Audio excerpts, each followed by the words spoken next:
Good evening, everyone. Just a few minutes. We're having a small technical issue here with the presentation starting. So it should work now. Just bear with me for a little bit. So we're up and running. Thank you very much for your understanding and your patience. Once again, welcome. We have a wonderful study today. We're going to do the final conclusion from last week's study that we've been studying for the past couple weeks, and we're going to start a whole new message today, whole new greeting. Okay. So, as always, before we start any study session, let us be reminded that God is allowing us to participate in this study session, and all our feelings, all our thoughts, everything that we experience is for us to surrender back to God, to be born anew as children of God, Messiahs. Can everybody hear me okay? Does that sound good? Yeah? If you have any problems with the sound or something happens, please let us know. Last week, I don't know why, the sound cut off all of a sudden. And in the middle of the study, everything looked good here, but apparently not everybody was receiving that information. So bear with me if that happens, okay? And let's see what happened here. Let's try this again. I think one moment, okay? I have a few technical issues today. Let's try restarting this. I think the wrong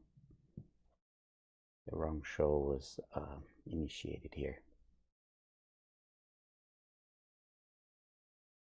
It should start. So anyway, so this is also for us to surrender back to God. Not expected, but happening. Thank you very much for your understanding. Here we go. So February 16, 2021 study session.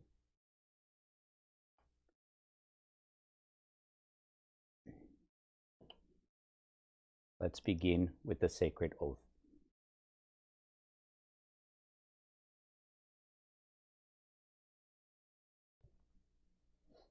Sacred oath. With great fear of God, we acknowledge that the Lord God is our true Father, the one and only God. We revere Meshusama as the model for all humanity and as our own example to follow. Meshusama, who was born anew as a true child of God, the Messiah, by receiving the divine will that God accomplished in heaven. We believe that Jesus Christ, who 2,000 years ago embodied the name of Messiah, the name most holy and high, is serving the Lord God in unity with Meshusama. And we revere the messages of Kyoshusama, who reveals to us the will of Meshusama in this material world as the sole, absolute, and irreplaceable foundation in advancing our mission here on earth. Words of prayer. God, I acknowledge that you are alive. Within me, you are alive. I thank you for nurturing me to be newly born as your child. May this blessing be shared with all.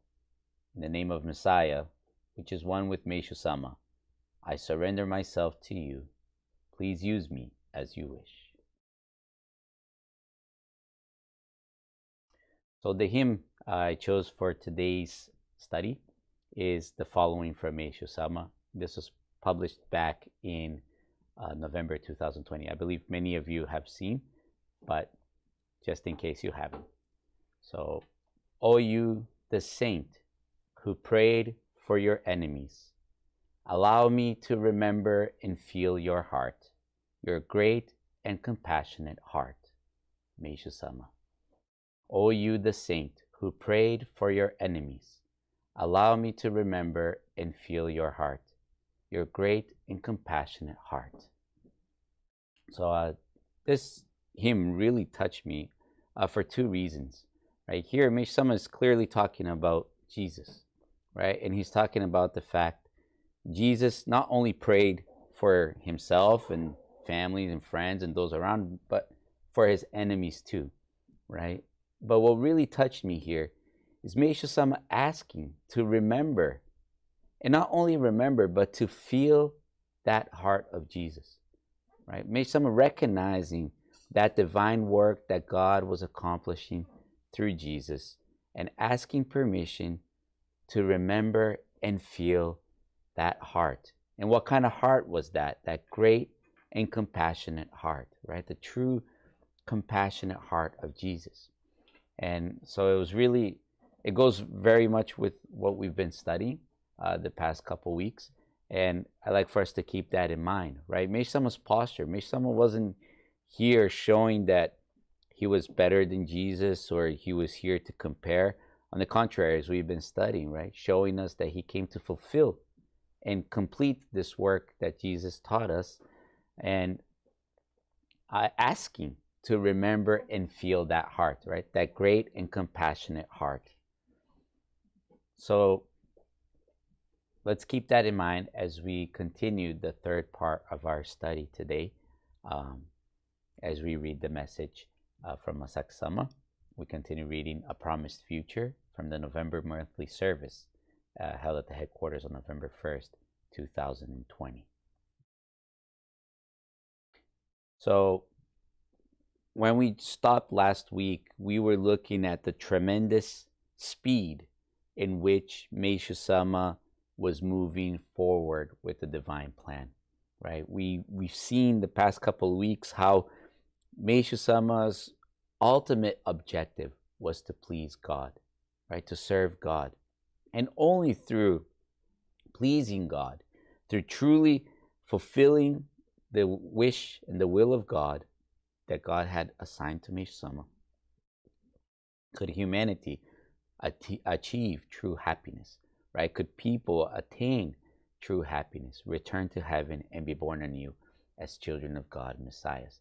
So that we saw that even in a time of war, when Meshusama was faced with all these dire situations that the country had been left with right after the war, and even though it would have been a time to keep the church without changing, right, with stability, to bring comfort to the membership, Meshusama kept pressing forward, kept moving forward, because the divine plan was evolving at such a speed, right? So Meshusama's track of mind, track of thought, was truly God-centered, right? And today we're going to go a little bit into that and see a little bit more of that here.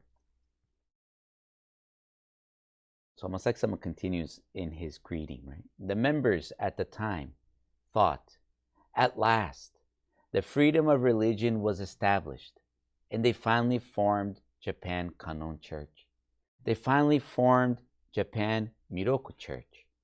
Their moment had arrived, but that soon changed to World Church of Messiah.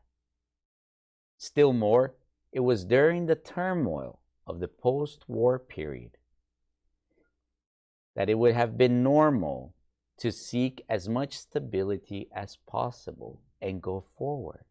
But Meshusama went ahead further and further at a rapid pace.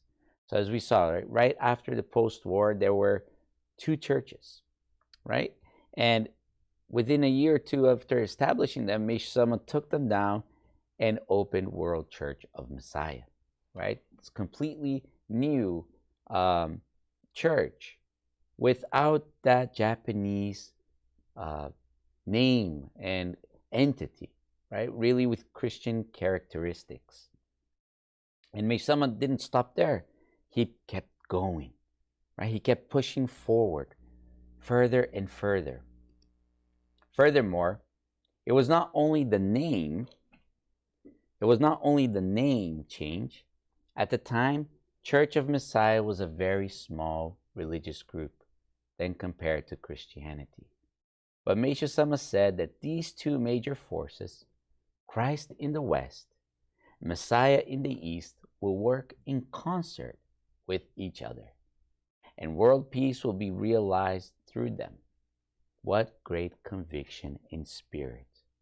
Right, so this is the point where we stopped off at last week. Right, Meshusama's determination. Can you imagine Meshusama saying, right, about his brand new established church, that it would work in concert with Christianity? A movement, you could say, or religion that's been around for over 2,000 years. And Meshusama who just opened, saying they were going to open, work in concert, and that these two forces would establish world peace. That takes an immense amount of conviction, of certainty, right? And that strength in spirit Meshusama had determined.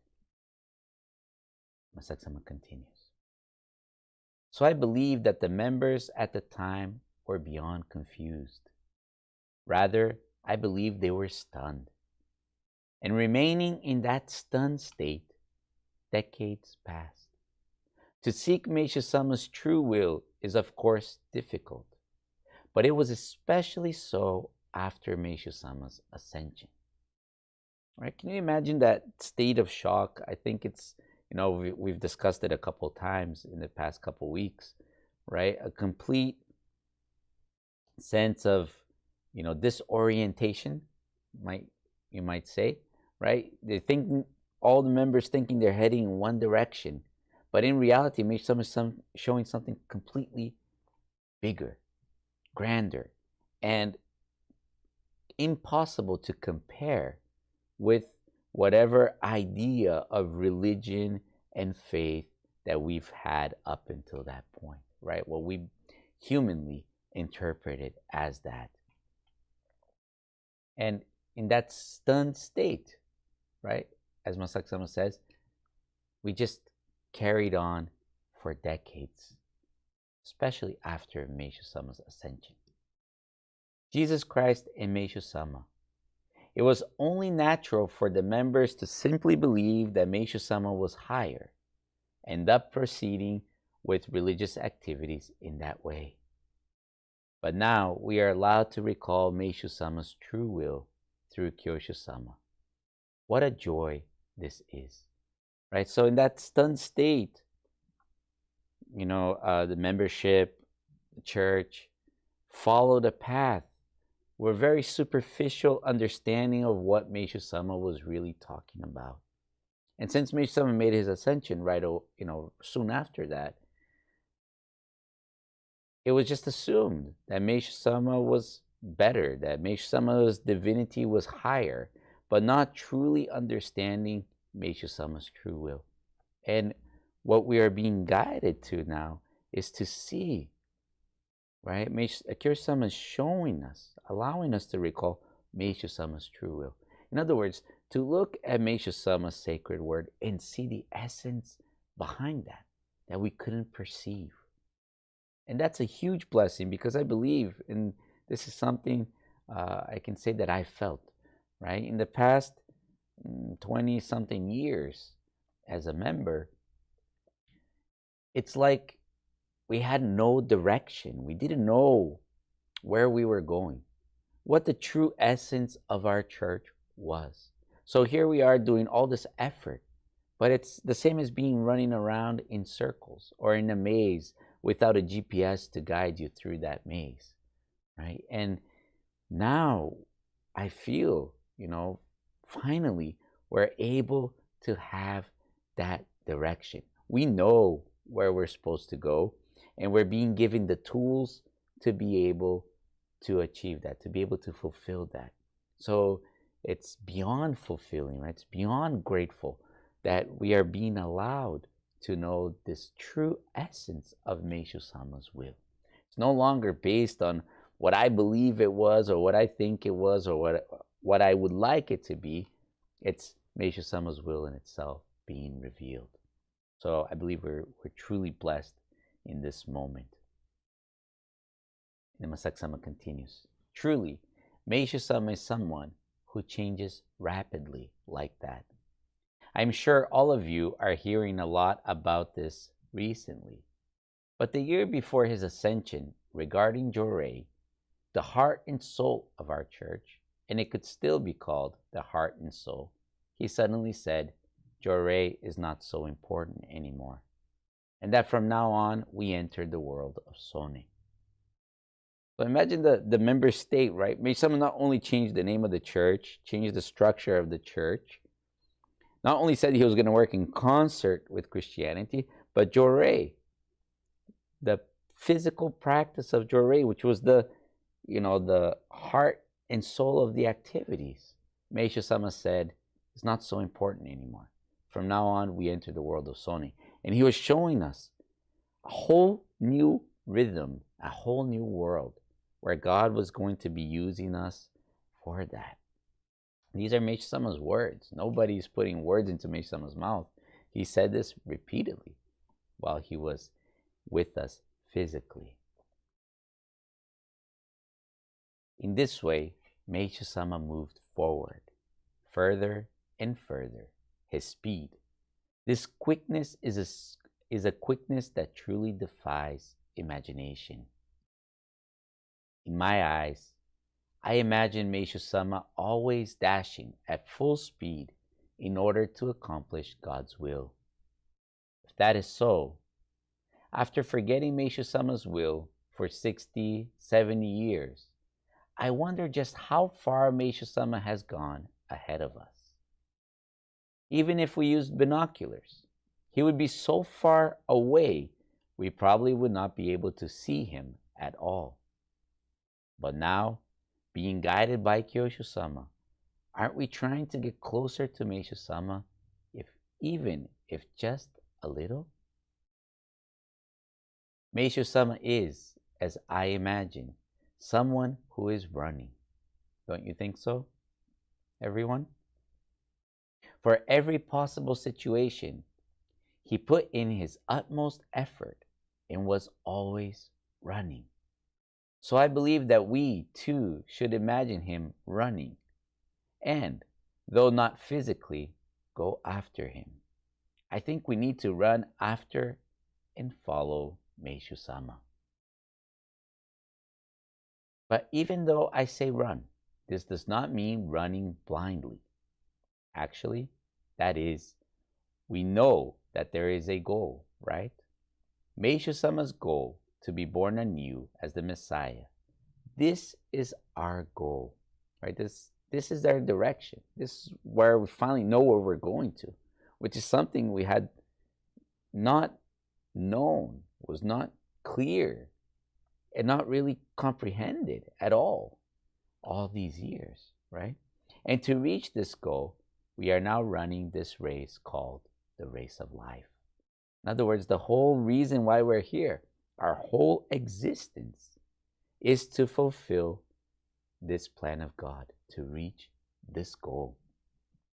If you think you're here just to, be successful in your job, to have your family, fulfill your dreams, the greatest causes of anxiety and depression among most people is not knowing why they're here, right? Even though they could be successful in their career, have wonderful families, have everything physically you can think of, there's still a great amount of anxiety, depression. And that is because I believe we are still seeking the true purpose, not understanding why we're truly here. There's something much bigger that God planned for us, more than what it is that we think we are here for, right? Everything that is part of our daily life exists to serve this purpose of God, this greater purpose for us to be born anew as his children, messiahs. And until we align ourselves to that path, I believe that it's going to get harder and harder for us to try to do things our way, the way we want, right? Masaksama continues. If it were a regular marathon, there would be requirements for participation. Or if we drop out, it is completely over. But in this race of life, no matter how many times we drop out, and back in those days, 70 years ago, we dropped out, so to speak. Even if we drop out, God will say to us, you can run again. Also, in this race, anyone can take part. God's compassion, God's grace is so big. God is wanting to welcome all of us so much that even though, 60, 70 years ago, we dropped out, we stopped trying to seek and follow Meshusama, to truly follow his will, God is saying you can hop back onto this race. You can still return home, right? There's still something waiting for you at the finish line. Regardless of whether the body is impaired, or if you committed this or that kind of sin, or we are this or that. Regardless of all that, anyone can take part in this race of life. And actually, we are running that race right now. Doesn't matter what part of the world you're in. You can be here in the US, you can be in Brazil, you could be all the way across in a different continent. You can have had the worst kind of experience in life, the best kind of experience, or gone through things that are inexplainable. This path is open to all. God is seeking to welcome all. And I think that's very, in a way, sometimes hard for us to accept. I believe that we as humans put ourselves in a condition of judging each other, judging ourselves. I couldn't possibly be welcomed back by God. I couldn't possibly return to heaven. I did this or I did that, or in my past, I lived this. I don't feel like I deserve. Sometimes, it's not even about judging others and saying that person can't and shouldn't be in this path. It's about judging ourselves. We take the position of God and we assume that we can judge and say, hey, this is not for me. I'm not worthy of this. But this path has been open to all. God wants to welcome each and every single one of us into his heaven. And I think the first step to do that is to recognize that God is calling us to do so. It's by God's grace that we are returning, not because of our merit, but because God so wills it that way. So regardless of who, where, and how your life has been, God is calling each one of us in this path. And when Meshusama said to be born anew as the Messiah, he said this. He said, this is the highest rank in the whole world. King of Kings, he said. This is about king, meaning that if we reach the final goal, running the race of life, there is the crown of life for each one of us. A crown of life, a king's crown. This is what is prepared and awaits you at the goal for each one of you. So truly, what an honor this is, a privilege that cannot be imagined. If this was a normal marathon, you might run, win first place and become happy. Or because you got such and such place, you feel this or that. But in this race of life, there is no ranking from the start. At the end, we all become children of God, all brothers and sisters, truly equal existences. There is no difference. Upon becoming God's children, in God's eyes, we are all the same, his children, who he so longs to live with us forever, eternally, in his grace, in his peace, in his heaven. That's not just a place when we die, when we go somewhere. No, that heaven exists right now within each one of us. And God is waiting for us to return to this heaven, to be born anew as his children, Messiahs. And if this was a normal race, once you reach the goal, that is the end. But our race is different. When you reach this goal and receive a crown, there is more. There is a greater joy, the wonderful joy of being a child of God. And with that, this time, together with Meshusama, Jesus, and many other magnificent figures, in the greatest jubilation, we can serve God for eternity. That kind of future is waiting for us. That future has been promised to us. Even though we may say, I might not be able to reach the goal, or this is totally impossible for me, it is already promised. God has already determined that each and every one of us will attain that future. He has promised this to us. Like we were saying earlier, as Meshusama mentioned earlier, it doesn't matter who you are. It's for all of us. And even though we might not believe it's possible, we might not think that we deserve it, it's been promised. And what great hope there is in that.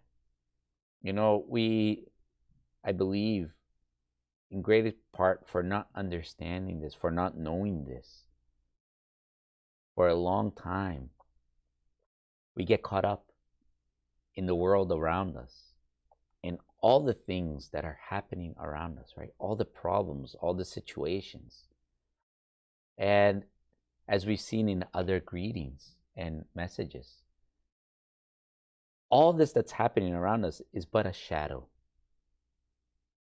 In reality, we can only see that shadow because God's light is shining so brightly.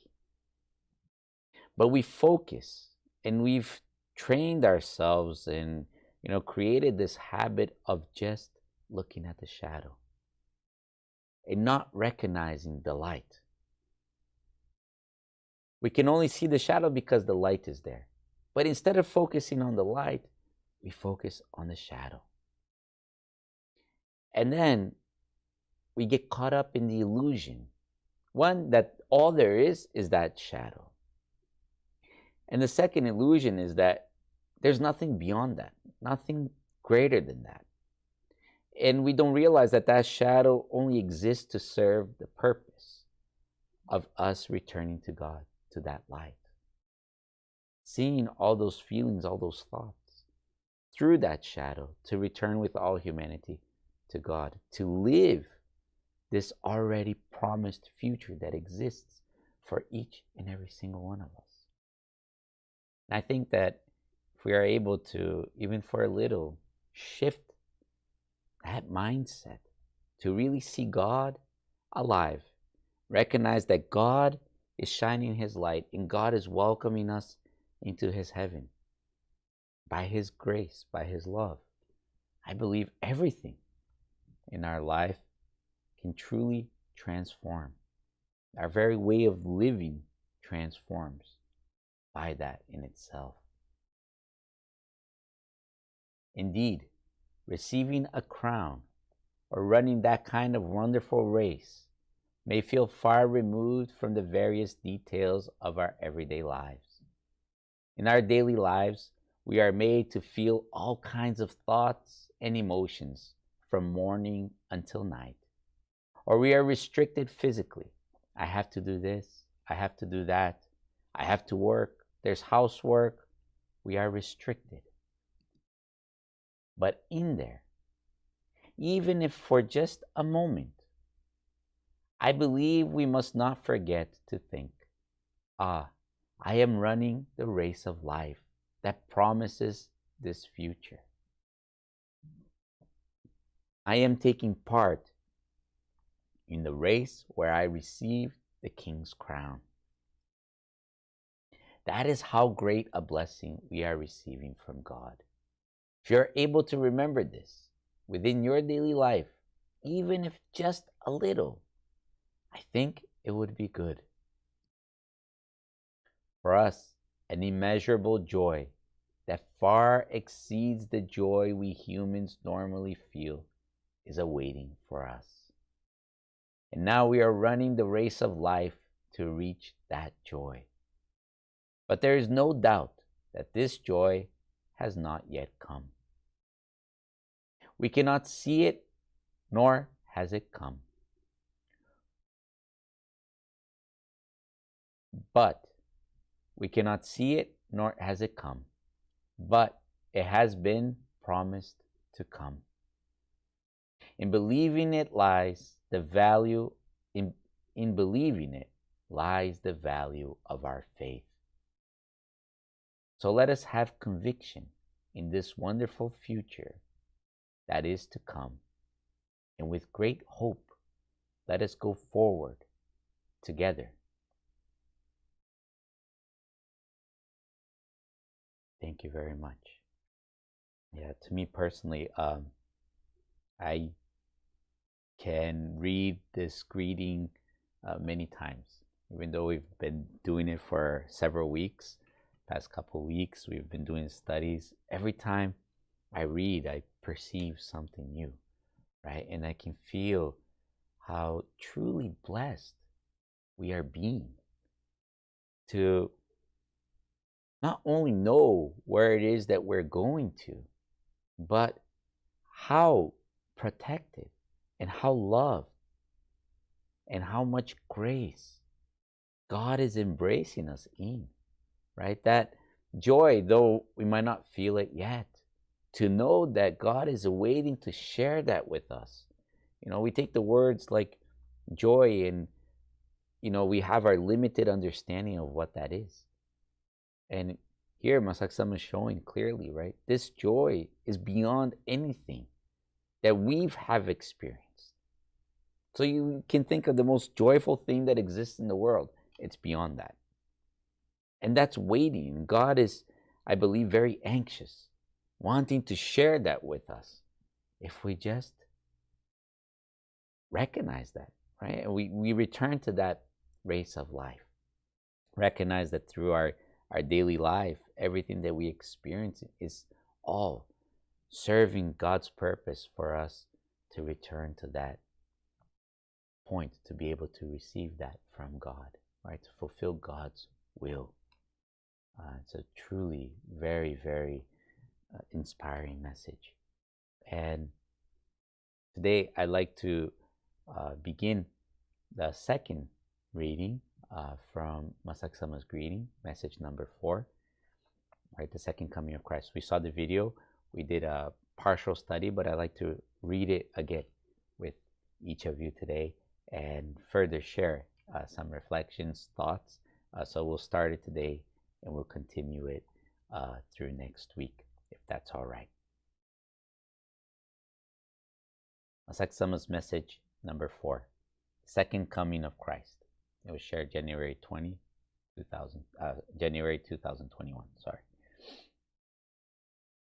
Teachings of Meshusama. The sacred word of Meshusama. What are they? What are the teachings of Meshusama? What is the sacred word of Meshusama? I hear some people say that unless all his teachings are translated, we can never understand the true will of Meshusama. How many of us have had this kind of thought, this kind of feeling? I used to believe that myself. If I don't learn Japanese, if I don't read every teaching, every sacred word, I won't understand. I believe most of us at some time or another have thought that, right? Have had that kind of feeling. So if I can't read all of that, then I won't understand truly what's being shared. I won't understand truly what I'm here to do. But is that so? Well, is this true? Meshusama asks. Unless we know all his words, can we not understand what he really wants to tell us? No, that's not true. Right? We're not dependent on the fact that, okay, I read everything and I know. Right? I think it's way beyond that. I've met people who've read Meshusama's entire collection of teachings. And to be honest, upon seeing and listening, today I can say with most certainty that even though they've had access to that and read all that, they truly got the one main point. I don't think so, personally, right? And today we can see that because now it's so clear, right? That essence of Meshusama's sacred word has been made clear to us, finally, through Kyo-sama's guidances, right? But even though they had access to that, doesn't mean that they knew, right? That they truly understood that. Or if that were the case, I believe that probably, 60 years ago, as we saw, we wouldn't have deviated from that path of life that Meshusama set forth. We would have been able to keep up with all the changes and all the growth and everything that Meshusama wanted to show us. Were that the truth? Were that if that were the case? But we weren't. And as a church, we saw the result of that, right? Endless conflicts, endless problems within our church, so many divisions. Because no matter, even though we had access to all those writings, we didn't truly understand the essence of that. Had we, maybe the world would be a lot different today, right? For sure, our church would have been a lot different today. Meshusama says here, right? And stresses. That's not necessary. You don't need to be able to read all of it. You need to be able to know how to receive that, I believe. And here he continues. To start with, even though we say that they are the teachings of Meshusama, who do they belong to? Who does the sacred word of Meshusama belong to? It belongs to God, doesn't it? The teachings of Meshusama belong to God. And they came from God, didn't they? Every single word in his teachings came from God, didn't it? Now then, where is God? Where is he? Where does he live? He lives within each one of us. He exists within each one of us, doesn't he? The soul of God rests within us. God is the origin of the teachings of Meshusama. He is the source of the sacred word of Meshusama. God knows everything and provides all knowledge. And it is this God who lives within each one of us. I believe that, for me personally, this is very strong, right? To recognize that God is alive and is the source and origin of all this. And honestly, on a human level, I can say that I don't completely comprehend it at all. It's like trying to understand God. It'd be impossible. But I can also say that this can be very superficially read. And for example, just because, or knowing the fact that God is alive within me, then I don't need anything, right? I don't need Kyosama's guidances. I don't need Masakama's greetings. I don't even need to read Meshusama's sacred word. Then I believe that in that very superficial level, right, it's very easy to put our ego above God and think we know it all just because of that. On the contrary, because God is alive within us, it's important to become ever more humble and seek to grow, seek Kyosama's guidance, to be able to guide me through that process, to be able to truly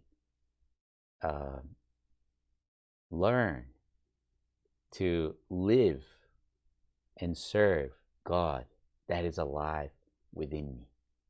Right? There's a whole process, or else it would have never been necessary for Meshusama to come and become that prototype and show us in his own, living self how he accomplished that. And to be able to grasp how Meshusama did that, we have Kyosama's guidances. We have Masakama's greetings to help us through that process. So it's a very awe and at the same time with great fear of God to recognize that truth. Right? I think this can be for sure over misused, right, in that sense. But anyways, that's how I personally see that, right? Because God is alive and because he is the source and essence of everything, then really I have to reflect on my posture seeking that connection with God. So how can we say that we can never understand the true will of Meshusama unless all his teachings are translated? The one who knows everything, the one who created the teachings of Meshusama, the sacred word of Meshusama is in us. In fact, we have a part of God within us. Our true identity is God himself.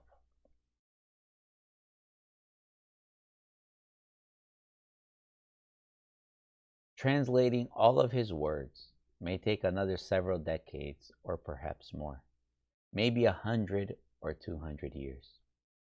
In that case, are we going to say that we have to wait that long to know what Meshusama really wants? Then, what are we doing now?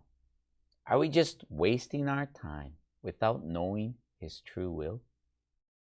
Are we going to die not knowing what Meshusama really wanted? Listen to what Jesus says. He says, "You study the scriptures diligently because you think that in them you have eternal life. These are the very scriptures that testify about me." John 5:39. What does the sacred word of Meshusama testify to? What does it point to? What is its conclusion? It testifies that Meshusama was sent by God to complete the work Jesus began 2,000 years ago. That we humans are destined to be born anew as God's children, as Messiahs. And that the second coming of Christ has already been accomplished within each and every one of us. This is what the teachings of Meshusama testify and point to. This is the conclusion of his sacred word. If you do not accept this conclusion of his teachings, no matter how much you talk about them, it is useless. But if you accept and believe in this conclusion, even a single passage, a mere sentence from his teachings start to carry life. So this is actually a very good point for us to stop at. We'll continue next week on the second part. But as we'll see, right, Meshusama himself is the embodiment of His sacred word. He showed us the prototype. He showed us what this all means and where it's all going to. And I believe that for a long time, I can say for myself anyways, we were stuck on the letters, trying to comprehend that. And Meshusama is showing us the whole picture, from start to finish, that prototype, what it was here for, what it was accomplished. But if we do not accept it, if we do not really believe in that conclusion, then truly, what are we doing knowing all these words? What are we really here for? Is the question that we have to ask. So I look forward to continuing this study with you next week. This weekend, we have our Sunday service at 11 o'clock Eastern Time and 8 o'clock Pacific Time in Portuguese, and at 2 p.m. Eastern Time and 11 o'clock Pacific Time in English. I look forward to serving God and glorifying God on this very special day with each and every single one of you. And I look forward to joining you during our daily services as well. Thank you very much for joining, and may all glory, may all honor be returned to God always.